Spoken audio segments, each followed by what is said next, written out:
Okay. Hi, Don. How are you? Doug, how are you? Doing well, thank you. Thank you for coming on the show. Nice to have you Gosh, thank here. you for having me. I really do appreciate it.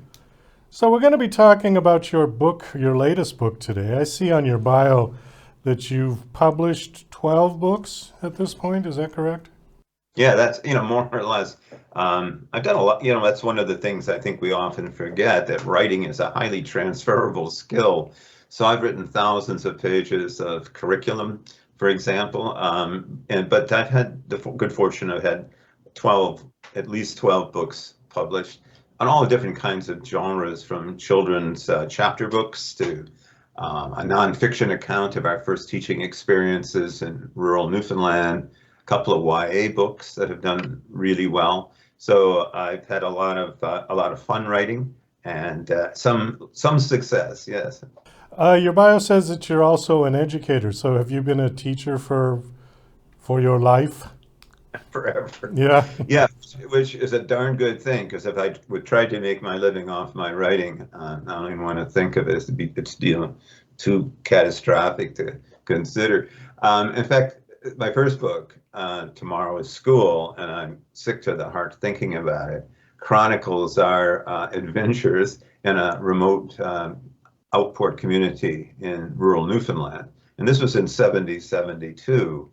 And we were young. I had just kind of flunked out of a PhD program in modern Chinese history at the University of British Columbia, and desperately looking for a job. And when you've spent your whole time in education, what do? You don't have any skills other than, so I was looking for a place to teach. And in those days, Newfoundland was utterly desperate.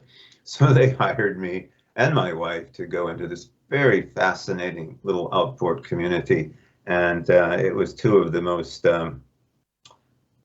satisfying, challenging, and rewarding years I think we ever spent. So anyway, I had this burning need to tell the story, and I had been writing letters to friends of mine about what was going on, because it was a pretty special place, and it was a community that had only had roads into it for 9 years. Before that, it was all water access. And so modernity was crashing in on this community, whether they were ready or not. And so, being able to chronicle that, and the sort of the traditional culture, which was still very much alive, and these incredible students that I worked with who really taught me how to teach. And I continue to thank them for their patience with me, and their direction. But anyway, after we left there to go back to school, I had this story I really felt I needed to tell. And my friends, one in particular, Tom Wayman, who's a poet, he said, "Man, you got to tell this story. You got to write this book." Well, geez, I was like, 25, 26. What? Write a book? I can't write a book. He said, "Well, yeah, you can." So, unfortunately, my father was dying of cancer at the time, so we had moved from where we were teaching in British Columbia to be near him, and so it gave me some time. And so I wrote this story out on yellow legal pads, and to my great surprise, and thanks God for my wife who could read my writing and type it out, it was accepted. And then, much to my surprise, it became a Canadian bestseller. And then, even to my amazement, it started to be used in teacher training programs right across the country. And in fact, we were even invited out to speak to one class. And it sort of demonstrated to me not only that I was at least a competent writer, but that my writing meant something, could say something. It could validate these kids in this experience, but it could also affect others, because I was a pretty creative teacher out of sheer necessity. And so it was gratifying to see teacher training departments saying, "Hey, this guy has something to tell our students." So that was a pretty good start. That's how I pretty much got started. I want to bring up one thing that you brought up right at the beginning, and then we'll pivot over to your latest book. You talked about modernity and that you failed modern Chinese history PhD. Yes. What does one do with that particular degree? One teaches at a university level, and that was my And career that arc. was it. Okay. That was it. I mean, I had no plan B. I had gone through university and had done very well in history, but I hadn't factored in the fact that I had to become fluent. Now, I mean, I did sort of in the back of my mind, but I had to become fluent in both Mandarin speech as well as written Chinese. And so after floundering around, I think everybody agreed that I was probably better off in a rice paddy behind a water buffalo. And so that was sort of the end of that. But it with such an abrupt and unexpected finality that it really threw me. And and I've said this before, but it was the best thing that could have happened. I mean, it has opened up so many opportunities for me around the world. It really, I mean, it's and I guess that's a theme in all of my writing is this global citizenship. I went to Newfoundland, but then I also started working with First Nations people in British Columbia, and that became Aboriginal people in schools. I taught in West Africa. I worked with developing programs for community development workers, and then I worked in Jamaica. So it's just opened up this astounding array of opportunities. And as my friend Wayman said, on his tombstone, he wants, well, at least he got a book out of it. So I guess that's kind of partly my motto as well. Well, there you go. So your latest book is called The Burning Gem, and it says, like John Wick with sorcery. Okay, that's pretty descriptive. I think anybody who's seen John Wick's films or read the books knows that character. Is there a main character like John Wick in this book? No. No. Okay. And the reason I say it with such definitiveness is that, and I've spoken to my publisher, who are wonderful people. I've really enjoyed working with Castlebridge. They're great guys, and they've been very supportive and all of that. But when that came out, I said, Jason, this guy's about as far from John Wick as he can get. But anyway, I mean, he's actually a very meek. He's 110 years old for starters, and he makes gems, which it turns out for a very dark and evil cabal that crystallizes parts of his customers' souls in these magnificent gems. And he has his contract with the Mester, who's sort of the shadowy figure behind all this, requires him to never give his true name, to never touch another person, and to maintain absolute isolation. So he has essentially been frozen in time for like 80 years, and so he has ceased to have any agency. But when he makes the stone for Barbara in the suburbs of New York, and this is a woman who's got all of these, she's got so much energy, and she keeps referring back to her. I'm an Aries, I got fire, and so when he makes her gem, she is desperate to get out of a sort of sterile, desert suburban environment in an empty house with a philandering husband.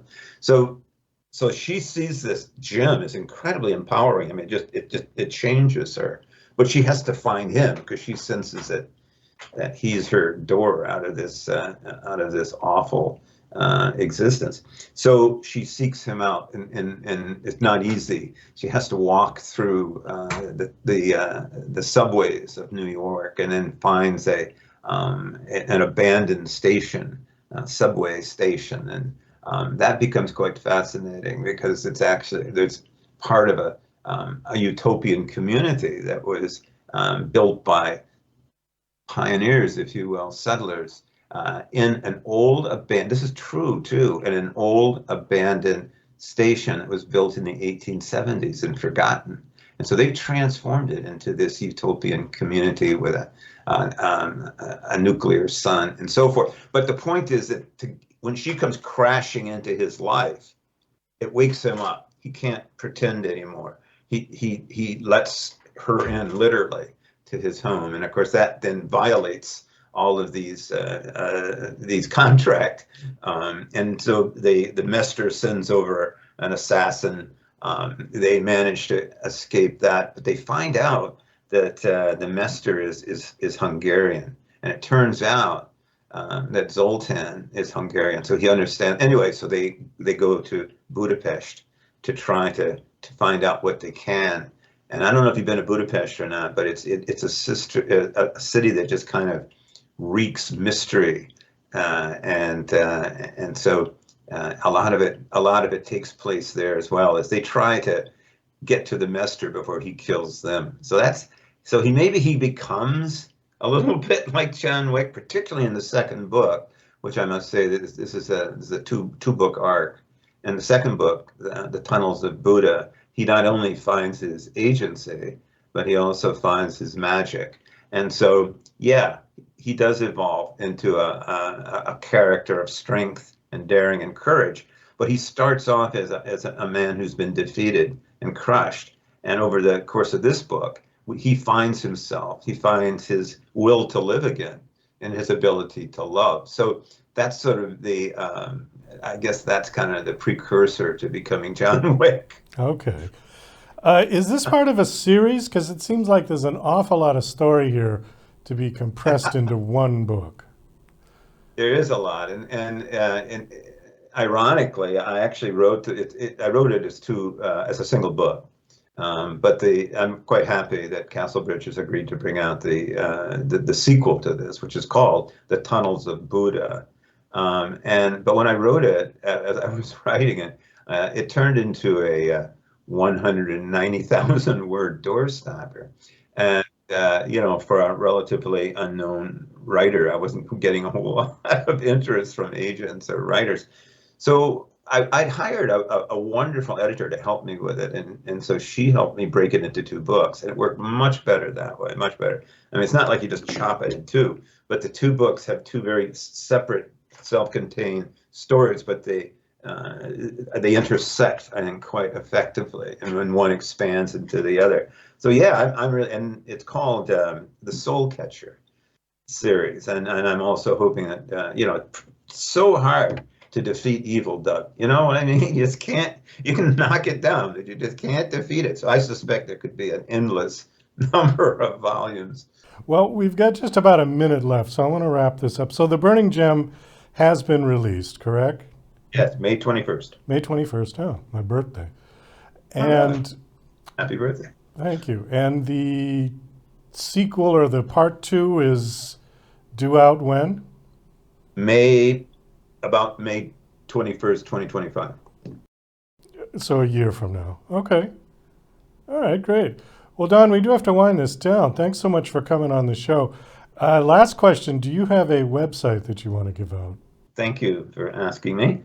You can find out about my books, both past and present, at donsawyer.org. That's probably the one that's most important. My international work is on another website, which is northerned.com. So if you're interested in the work I did in Africa and other places, you can find that there. But the books are at donsawyer.org. And of course, you can buy it on Amazon and also order it through your local bookstore, which is a heck of an idea. Okay. Well, again, thank you for coming on the show. It's nice meeting you. Best of luck with the books. Thank you so much. And thank you for having me, Doug.